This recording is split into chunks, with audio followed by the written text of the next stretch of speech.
Hi guys, we are discussing the book The Rigvedic People by Acharya B.B. Lal, and this chapter is called A Review of the Evidence of Flora Supposedly Supporting the Aryan Immigration Thesis. If the attempt at bringing the Vedic Aryans into India from the BMAC has failed, why not try other means?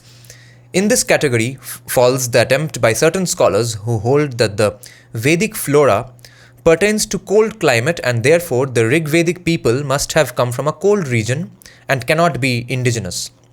Thus, an eminent US scholar, Gregory L. Possehl, who unfortunately is no more, came out in 1996 with the following assertion. There has been a great deal written about Aryans and Indo-Europeans, much of which is either confused or confusing. Even recent books on these peoples, while they receive much attention, can be old-fashioned. For example, Renfrew in 1987. One thing seems certain.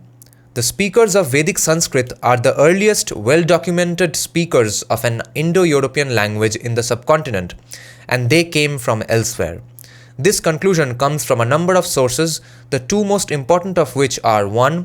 Their books which tell us that they were in new lands filled with non-Aryan peoples, and Indo-European words for trees, which are species such as birch, Scotch pine, linden, alder and oak. These are plants from a temperate environment, and the fact that their names are shared among the early languages of the family suggests a homeland in this environment. Now, B.B. Lal writes, about Possel's first point, namely that the texts of the Vedic people tell us that they were in new lands filled with non-Aryan peoples, it may straightaway be mentioned that there is no statement in Rigveda to suggest even remotely that they were in new lands. Further, the presence of some non-Aryan people living in the land where the Aryans themselves were living does not at all prove that the latter were outsiders. The two could have coexisted. That constitutes no problem. However, it is Possel's second point, namely the supposed mention of cold climate trees in Rigveda, which calls for serious scrutiny. I have given a detailed analysis of the Rigvedic flora in my book, The Homeland of the Aryans, Evidence of Rigvedic Flora and Fauna and Archaeology in 2005, and interested scholars are invited to go through it. Here, only a summary of the Rigvedic data is given. In this context, it may also be stated that the Rigveda is not meant to be an inventory of the trees, and the same are mentioned incidentally only in a given context. Further, here we also give the areas on a global basis where these trees grow. Asvatha, Ficus religiosa. The wood of this tree was used for manufacturing vessels in which soma was kept. Later Vedic texts attest that its sticks were used for kindling sacrificial fire. Figure 4.1 shows a close-up of Asvatha leaves. Figure 4.2. This. The tree grows in eastern Afghanistan, Pakistan, India, Sri Lanka and Myanmar. Kimsuka or Butea monosperma, Butea, also known as Butea frondosa. Its wood, along with that of Salmali or Bombax ceiba, was used for making chariots. Its provenance in India, Pakistan, Bangladesh. Provenance is India, Pakistan, Bangladesh and Sri Lanka. Khadira, Acacia catechu. This wood was also used for making chariots. The tree is confined to India, Pakistan and Myanmar. Nayagrodha. This tree is not mentioned by its name in Rigveda, but it seems to have been implied in Rigveda 1.24.7. It grows in India, eastern Afghanistan, Pakistan and Sri Lanka. Vibhidaka or Vibhitaka, Terminalia ballerica. The nuts of this tree were used for dicing, as suggested by Rigveda 7.86.6. Its provenance is India, Pakistan, Sri Lanka, Myanmar, and may occur further east up to Malaysia. Salmali, that is Bombax ceiba, as mentioned earlier. While dealing with Asvatha, its wood was used in the construction of chariots. Its primary region is India, Pakistan, Sri Lanka and Myanmar, but it may occasionally occur up to Indonesia. Now, Simsipa or Dalbergia siso. The wood of this tree was also used for making chariots. the main region of its occurrence is India, Pakistan and Afghanistan, but it also occasionally turns up in southeastern Iran, which may be a small extension from the Afghan region. From the foregoing distribution pattern, it should be abundantly clear that the trees mentioned in the Rigveda are essentially confined to tropical regions and have nothing to do with cold climate.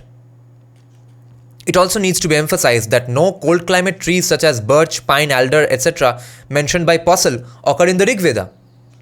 In fact, what is true in the case of the flora is equally true in the case of the fauna as well. And here are some of the animals mentioned in the Rigveda. Vrisabha, also Bos Inticus, which is our Gomata. The bull is mentioned in many of the hymns of the Rigveda. In Rigveda 7.1.1, its bellowing has been compared with the rumbling of clouds. In Rigveda 2.33.15, it has been associated with Rudra. In later literature, Shiva has also been called Vrisabha Vahana, that is, the one who has the bull as his vehicle, and in sculptures, it is the humped bull that has been depicted as the vehicle of Shiva. The humped bull is typical of the Indian subcontinent and incidentally occurs on the Harappan seals, as in figure 4.3. This is that which is also known as the zebu. Bos Indicus. Now, Simha, mentioned in Rigveda, or lion. The lion has been mentioned in more than a dozen hymns of the Rigveda. It has been regarded as the most dreaded animal. Some of the verses concerned are Rigveda 1.64.8, 5.83.3, 5.74.4, 10.28.10.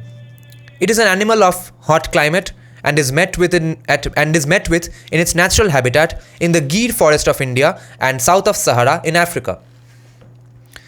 Hastin or Varana, which is Elephas maximus, and Loxodonta africana. Some of the verses that refer to the Hastin are Rigveda 1.64.7, 8.33.8, 10.40.4. This is clearly a hot climate animal found in India, South and Southeast Asia and Africa. Cold climate countries are not its home.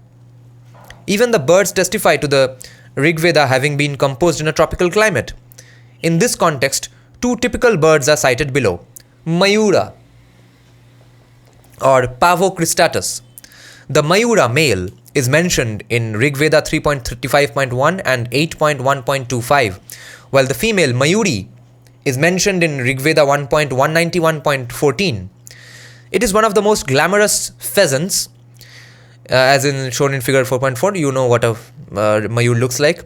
Its habitat is the Indian subcontinent and regions of Southeast Asia. A variety of it, known as Afropavo congensis, is met with in the Congo basin of Africa. Thus, it is a bird of tropical regions, having little to do with cold climate. Archaeological evidence shows that this bird was a very popular motif, having been painted not only on the pottery of stage 4 mature Harappan era, but also that of stage 2 early Harappan era. And the Chakravaka, also known as Anus Kasarka.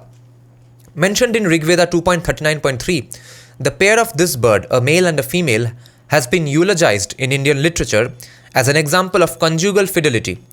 This is once again a tropical bird. From what has been stated in the preceding paragraphs, it must have been abundantly clear that the flora as well as fauna mentioned in the Rigveda are typically tropical. Further, no cold climate flora and fauna find place in this text. Thus, there is no case to hold that the authors of the Rigveda belong to a cold climate. And in my opinion, this chapter alone disproves any Aryan migration or immigration theory or the claim that the Rigveda was composed outside India. I didn't know these facts. This has already opened my eyes a lot.